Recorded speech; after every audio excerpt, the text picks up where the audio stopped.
আজকাল ফেসবুক খুললেই শুধু বিরিয়ানির ভিডিও, আর বিরিয়ানির ভিডিওগুলো দেখে কিন্তু সত্যি খেতেও ইচ্ছা করে। তাই বলে কি রোজ রোজ বাইরে বিরিয়ানি এনে খাওয়া যায়? সেটাও পসিবল নয়। তাই ভাবলাম বাড়িতেই বানিয়ে ফেলি চট জলদি একটা সুন্দর বিরিয়ানির রেসিপি। তাই ভাবলাম তোমার সাথে শেয়ার করি। তো চলো এবার দেখিয়ে দিই কি কি আমি বিরিয়ানির জন্য নিলাম। তো দেখতেই পাচ্ছ, প্রথমে একদম বড় বড় সাইজের আলুগুলি কেটে পরিষ্কার করে ধুয়ে নিয়েছি। আলু ছাড়া তো বিরিয়ানি ভাবাই যায় না।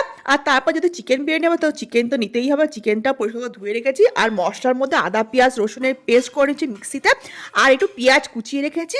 আর চালটাও কিন্তু সুন্দর করে ধুয়ে একদম ভিজিয়ে রেখেছি। এরপর শুরু হবে কিন্তু বাকি প্রসিডিওর। এরপর পেঁয়াজ কুচিগুলিকে আমি ভালোভাবে একটু ফ্রাই করে নিচ্ছি। আর ওই পেঁয়াজ কুচি তেলের মধ্যে কিন্তু আলুগুলিকে ফ্রাই করে নিতে হবে। কিছুক্ষণ ফ্রাই করার পর একটু জল দিয়ে তার মধ্যে হলুদের গুঁড়ো একটু লঙ্কার গুঁড়ো দিয়ে আলুটাকে আমি প্রেশার করে ভালোভাবে সিটি দিয়ে নিলাম, যাতে আলুগুলো খুব ভালোভাবে সিদ্ধ হয়। আর চালটাও কিন্তু আমি অন্য সাইডে সিদ্ধতে বসিয়ে দিয়েছি একটু গোটা গরম মশলা, তেজপাতা, একটু তেল দিয়ে। এরপর চিকেনটাকে ভালোভাবে ম্যারিনেট করে নিতে হবে। টক দই, আদা পেঁয়াজ রসুনের পেস্ট, পেঁয়াজ কুচি, হলুদের গুঁড়ো, লঙ্কার গুঁড়ো, আর অবশ্যই কালারের জন্য কাশ্মীরি লঙ্কার গুঁড়োটা দিতে হবে। আর দেবো জিরের গুঁড়ো, গোটা গরম মশলা, তেজপাতা আর তেল। এই দিয়ে খুব ভালোভাবে মাখিয়ে নিতে হবে। মাখিয়ে 30 থেকে 45 মিনিট মতো চিকেনটা কিন্তু ম্যারিনেট করে রাখতে হবে। তারপর কড়াইতে ভালোভাবে কষিয়ে নিতে হবে। এবার চিকেনটাকে কড়াইতে একদম কষতে দিয়ে দিলাম। আর এদিকে দেখতেই পাচ্ছ আমার একদম তেলও ছেড়ে দিয়েছে আর সুন্দর করে চিকেনটা কষানো কমপ্লিট হয়ে গেছে।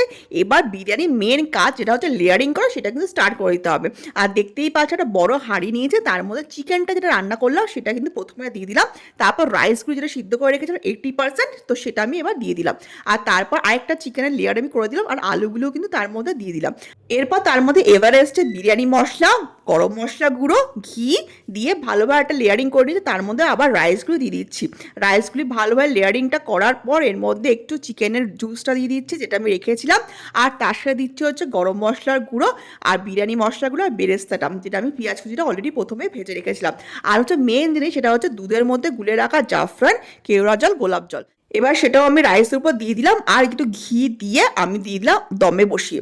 তারপর দেখতেই পাচ্ছ দম থেকে আমার একদম হয়ে গেছে। আর দমটা তোমরা কীভাবে দেবে, প্রথমে 10 মিনিট মতো একটু হাই ফ্লেমে দেবে। আর তারপর 20 থেকে 25 মিনিট মতন আপনার লো ফ্লেমে কিন্তু বিরিয়ানিটা করতে পারি। আর দেখতেই পাচ্ছ একটা ঝরঝরে বিরিয়ানি আমার কিন্তু একদম রেডি। দেখতেই পাচ্ছ কতটা সুন্দর কালারটা এসছে, দেখেই কিন্তু লোভ লেগে যাচ্ছে, তাই না? তো তোমরাও কিন্তু চট জলদি বাড়িতে বসে কলকাতা স্টাইলে এই দারুণ বিরিয়ানিটা বানিয়ে ফেলতে পারবে। আর স্যালাড দিয়ে বা চিকেন কষা বা চিকেন চাপ দিয়ে কিন্তু খেতে পারবে। আর দেখতেই পাচ্ছ আলুটা কতটা সফট আর জুসি হয়েছে, চিকেনটাও কিন্তু দারুণ টেস্টি হয়েছে। খাবারটা ছিল জাস্ট ফাটাফাটি। তো তোমরাও জানো তোমাদের কেমন লাগলো।